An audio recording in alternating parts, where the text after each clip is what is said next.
لەلایەک هاوڵاتیان داد و بێدادیانە لە گرانبوونی نرخی مریشکی سپی لە بازاڕەکانی شاری سلێمانی.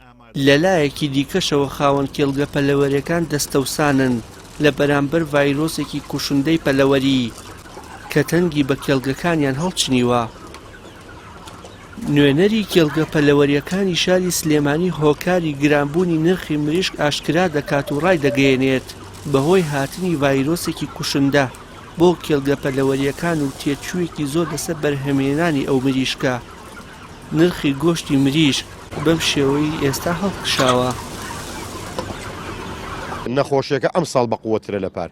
ئەم ساڵ ڕێژەی مردن و ڕێژەی ئەم ڤایرۆسە زۆر بە دووقات و سێقاتی پاریژە بە حکمی ئەوەی ئێمە جەناب دەزانی وشکە ساڵیە هەتا گەرماش زیاتر بێ هەتا ڕوتوبە کەمتر بێ ئەم نەخۆشیە زیاتر بەردەوام بە حکمیەوەی ئێمە ڤاکسێنی دڵنیاییمان نییە لە هەرێمی کوردستان بۆم نەخۆشیانە.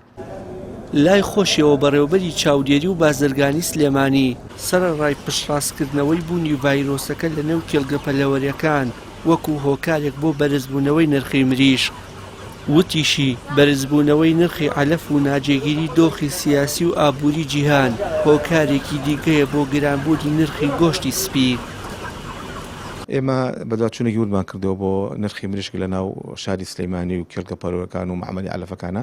ئەوەی تێبینیمان کردو بە شێوەیەکی بەرچاو نرخەکانی عەلەف و ئارد و گەنم و سۆیا بەربرزنەوەی بەخۆ بینیوە.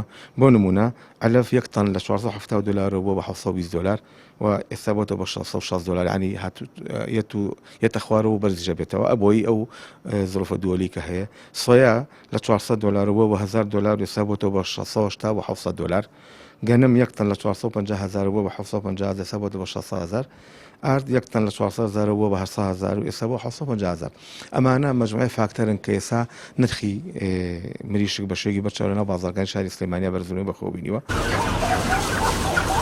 ئەگەر بێت و هیچ مریشکێک لە کێڵگە پەلەوەریەکان مردار نەبێتەوە ئەوە تێچووی پێگەیاندنی هەر مریشکێک 3250 دینارە.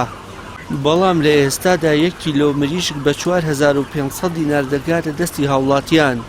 خاوەن کێڵگەکانیش داوا دەکەن لە بر ڕێگریکردن لە هەناردەکردنی مریشک بۆ ناوچەکانی ناوەڕاست و خواروی عێراق لەلایەن حکومەتەوە. حکومەت هاوکاریان بکات و تێچووی بەرهەمهێنانی مریشکیان لەسەر کەم بکاتەوە. وشیار محەممەد، کەناڵی ئاسمانی پەیام، سلێمانی.